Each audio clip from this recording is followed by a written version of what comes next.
Hey there, Alex here. Welcome to Sweet Spot Soul. I'm cracking up because I've had 15 different restarts, but I'm just trying to get this new framework out to you guys. It's so exciting to me, and I'm so hopeful that this is valuable.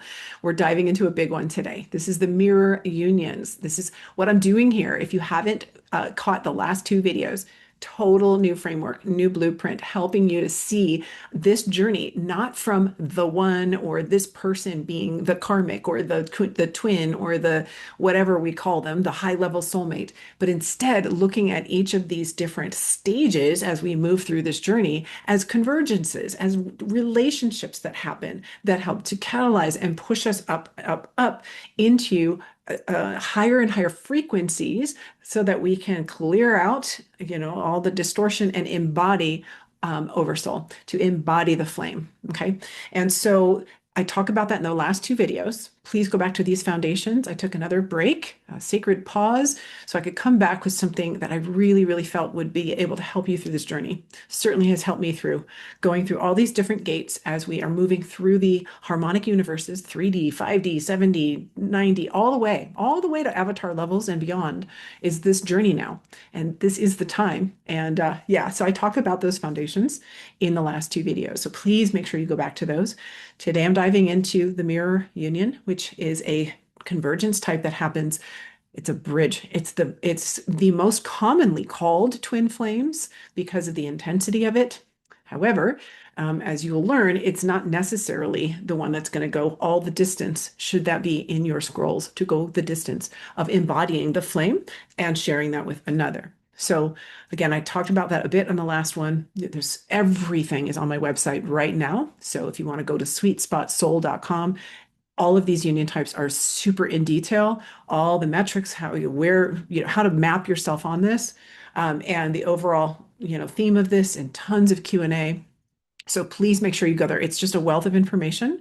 And so I just want to put that frame out, but I do want to do a little bit of visual here for you today, kind of cover whatever comes out about this, because it really is the most commonly mistaken as twin flames part of this journey. So taking away labeling the people, we're moving into instead looking at the different types of unions that are happening that are most commonly called twin flames because of the intensity, the catalyst, the things that unfold and that open up, and just we all were led to the information for a reason. And there's so much misinformation, confusing information, lots of truth, but blended in, and they're different parts of the journey, and it's just confusing. So I'm trying to rewrite the script here, changing names and terminology, everything just to pull us away. And so even as we start here today, I want you to know that this mirror union, half of people, literally half of the population, the human population right now, is on an awakening path. We are in this big 3D, 5D bifurcation split. It's happening. New Earth is here now. So long as you're tuned into it, twin flames are here now, so long as you tune into that. But we have to tune into it. We have to become that. We have to go through this map. And from the 3D to 5D bridge, I'm not going to call it 3D to 5D anymore. I'm just using this for now to help you get used to this. This is moving from harmonic universe 1, which is the 1, 2, and 3, dimensions 1, 2, 3, 3D, into the second band, which is the soul band. And that soul band is harmonic universe number 2, and that would be 4, 5, and 6. So we move through the astral realm into the 5th dimension and into the 6th dimension, which is where we start to unlock our scrolls and basically our higher calling, right? Our higher mission and purpose. And this is extremely important during this type of union, because this is when that really starts to happen. And it's what helps the reason for this convergence union. It helps to make it real, and it's what makes it happen and move forward. So what you're doing is we're actually moving from harmonic universe 1 to 2, and this is a very big move. It's huge right now. Again, this is that 3D to 5D bifurcation, and these mirror unions are happening to half of that awakening population. So half the population's awakening, and half are going to encounter a mirror union. The problem is because of the intensity and how amazing it is and how hard it is and all the looping and stuff, is that we tend to label them the one and then hang on. And sometimes it keeps you stuck and doesn't allow you to keep moving up this, if that's, again, what is in your journey. And so it can be a sticking point, and you can stay there for years. And many, many people do. So we're moving through this gate. I explained this a little bit on the last one. And so you're moving from HU1, harmonic universe 1. Sorry about the glares, guys. Always look at all the lights. Into harmonic universe number 2, 3D to 5D. That doesn't really look like a 3, does it? It's supposed to be a 3. Let's make that look a little bit more like a 3. There we go. Okay, and so the key with this one, this is the main thing. It takes a lot of momentum to get through this gate because there's a massive density lock, the flipping of polarities that's going on here. It's kind of what's keeping us in the matrix. And getting through this gate is huge. It's moving from the Hawkins scale from the 3/400s into the 500 band, all the way up to 499. You won't make it all the way through the gate until you hit that 500. And I'm telling you, that's a huge switch when you reach the 500. So what's going on with this type of union, you meet the person, okay? I'm not going to call them the twin. You meet the counterpart. The goal is for it to get through this gate. When you meet, what happens is a braid forms. This is called a diatic braid. We've got two, and the braid is in between. And what happens, as I always pull out my little thingies, is the two meet. They're both incarnate level, right? So this is the HU1. Okay, the two meet, and when they do, their Merkaba forms during that quote unquote bubble love phase. The Merkaba forms, and they're able to go up through that gate. And so they go up through this gate, and the diatic braid is born. Okay. And when that diatic braid is born, it phase locks together. And the phase lock means that it goes into harmony because there's enough harmonics between the two. There's enough matching between the two in terms of their DNA, their coding, and the harmony of their DNA, which is a song, right? It's all sound and light. And the sound of that, it's harmonic. And so it braids together because that full Merkaba, when they came together, was able to go through the gate into the soul band. This is the soul level Merkaba, right? But that was only when they were together. So together, they were able to be here. And then then what happens is, because they're not fused there yet, they're not completely embodied there, the all of the distortion that's there, right? The karmic stuff, the overlays, all of the scaffolding that they built and identity stuff from HU1, from the 3D, right? All of that separation consciousness stuff, all of that is actually displaced. It's like the two come together, they come into this place, they're in that bubble love, and all of the distortion starts to like build up. And as this braid is tightening, as they're coming together in that Merkaba, what happens is it flips. The spin of that Merkaba separates the two and they flip. And so that's when they come back out of sync, and then the push-pull begins. So the mirror union, and they drop down, right? They drop right back down into HU1. So they were in heaven for a little while, and then boom, they go right back down. And now the work begins because now they're polarized. And so the mirror unions this is where you'll notice push-pull dynamics are really, really strong, the polarity. So they have a very strong braid at first, which braids the harmony of them, but it also is the mirror. They are the perfect mirror of all of the distortion as well. So what's happening now is it's all about getting through the gate. The reason for that union type, the mirror union, is to push them through the gate. But typically, it's the feminine that will get through the gate. She goes through the dark night. She's more aware of what's going on. She finds this information, starts learning about the path. She's on on the floor, sucking her thumb, crying because it's so painful. I'm speaking for myself here. But her whole goal is to get through this gate. She crosses into the 500s. So here's the feminine now over here. And she's braided still with the masculine, but the braid isn't as strong anymore. It's stretched because the masculine's down here and not necessarily going through the same growth, because it takes a lot, and it's especially heavy and difficult for the masculines to get through the ego sanctification that needs to happen. All of the it's just much, much, much denser. There's more overlays, there's more ancestral stuff. And so this braid is really what keeps them together. But what's happening is, as she's here, I say she. Okay, this is not gender specific. Okay, I'm talking about just the feminine. So down here, they're distorted, just the feminine and the masculine. But you cross this gate, you become the divine feminine. And if he gets through, then that's the divine masculine. Very different dynamics here in this HU2. But right here, she's becoming this as she makes it through and stabilizes and comes through the gate. This is a super important part. It takes a little bit of time to get through it, but once she does, this is when her mission starts to kind of come online, right? The scrolls, her own personal scrolls of what it is that her oversoul wants her to do starts to come online. And what else is happening is, here, I'll just draw a line here, is her oversoul flame, right? Here's the flame, is starting to braid with her as well in this area because that's what's feeding her. This is the flame backing. This is her alignment with source consciousness, right? This is the flame that starts to connect and unfurl her own next scrolls. What's next for her to do? And again, I'm saying her just for the feminine.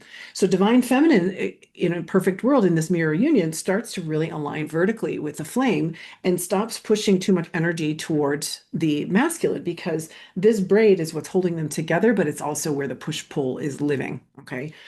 Now, I write about this on the site, so please read through the site. It goes in such detail here. She's in 500, and often what happens is they get stuck here. The braid has weakened because this is a huge density lock here. The braid is weakened, and the masculine will, in wanting to basically feel the coherence that she's building, her resonance, her alignment, when he sees her or spends time with her or connects with her, when the push-pull allows it, what happens is he gets relief from his own dissonance, and it keeps him from going through the decoherence he needs to go through to get through that gate.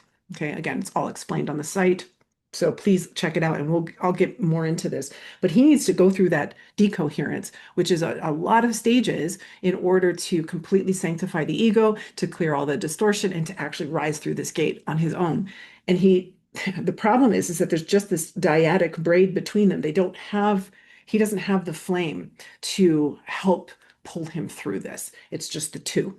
And that's why this mirror union can be so maddening because she makes it through and he might circle around in HU1, she's in HU2, and it's like a very fine dance and it's very nuanced that she wants to keep her attention on moving forward. But if she moves forward too much, then the braid can weaken. But if she puts energy into trying to pull him through, then that can continue to push him and not allow him what he needs to get through. So it can be a lot of looping that goes on here.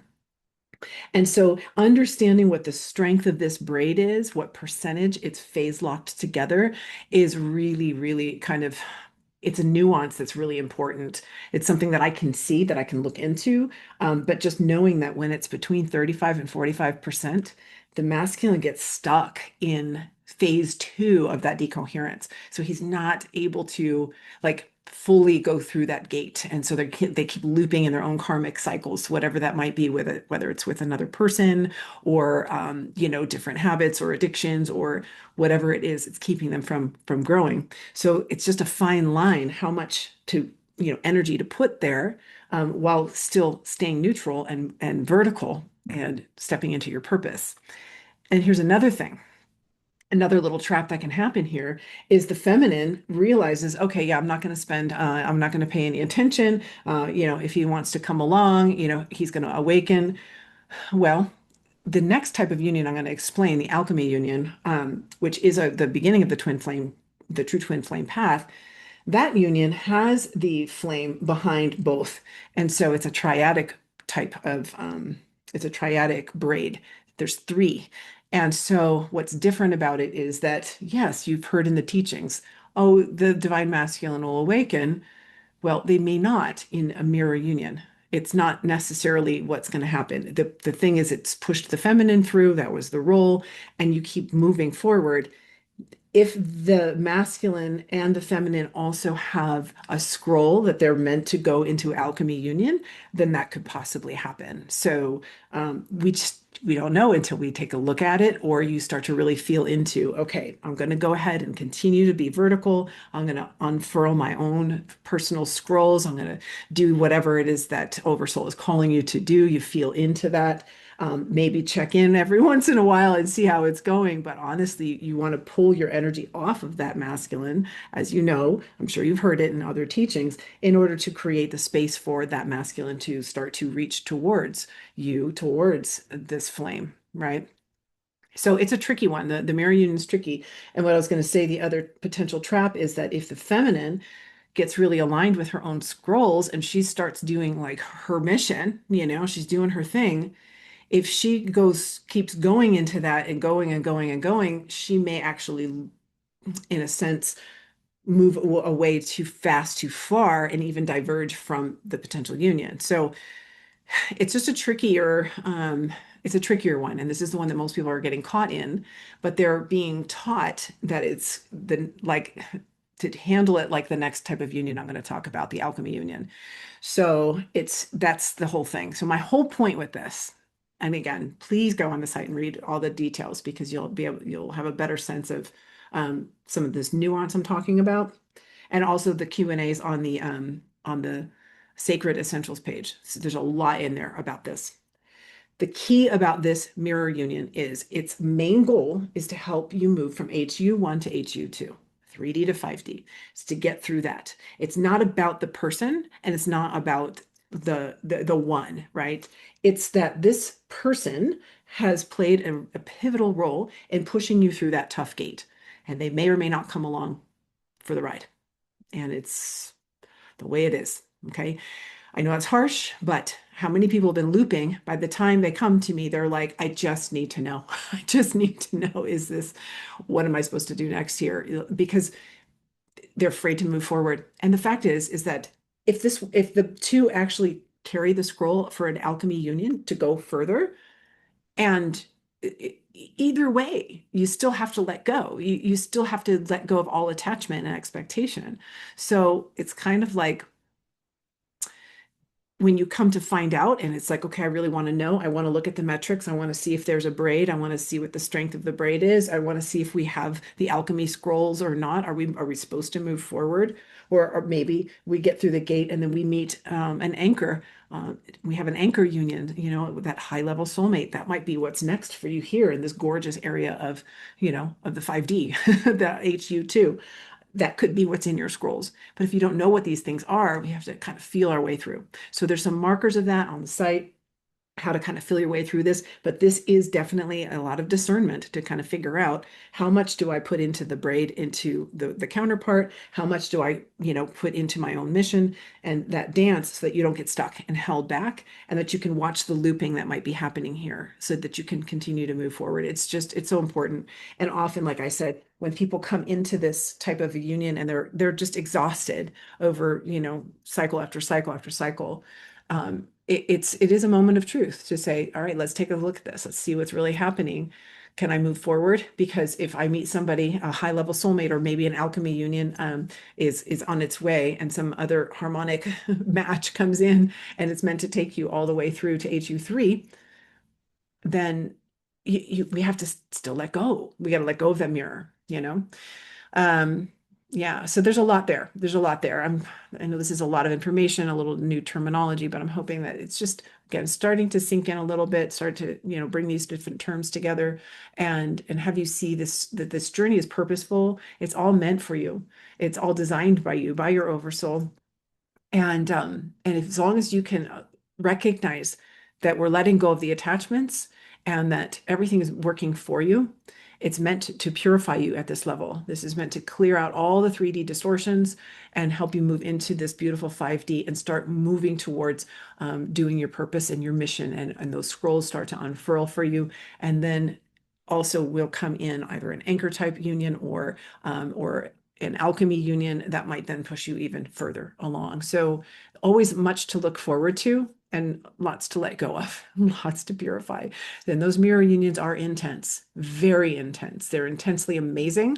And, and again, when you go through that gate the first time in that bubble love phase, all kinds of activations can come online, and it just feels so magical, like it is absolutely the one.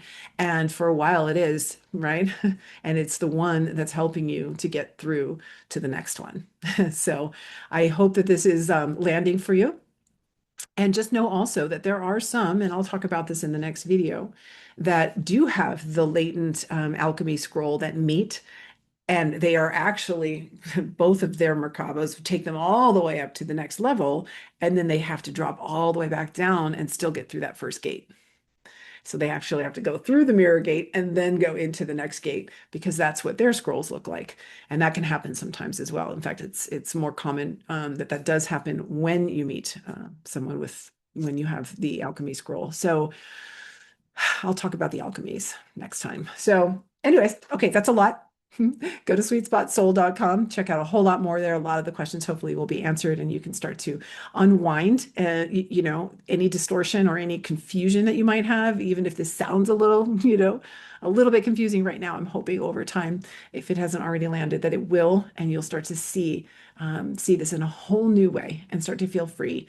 And if it did work for you, and you know other people who are stuck and spinning, if you're in some forums or what have you, please share this with them. This is not about me building a business. This is about really ripping the Band-Aid off and helping us move forward. We are supposed to be waking up right now and getting to the other side of this gate, not looping around, looping around, looping around because of all the programming, all the misinformation and the confusion. There is a lot out there, and it's sad, but it is what it is. And so, please share this, post it, subscribe. There's more coming. And thank you so much for your attention.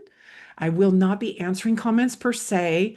I don't have the space, unfortunately, in my life right now to do that. But I will read every single one of your comments, and I will give it a heart, and I'll take your ideas to heart if I can answer them without getting into the weeds of you know, the old stories and the stuff that's already out there.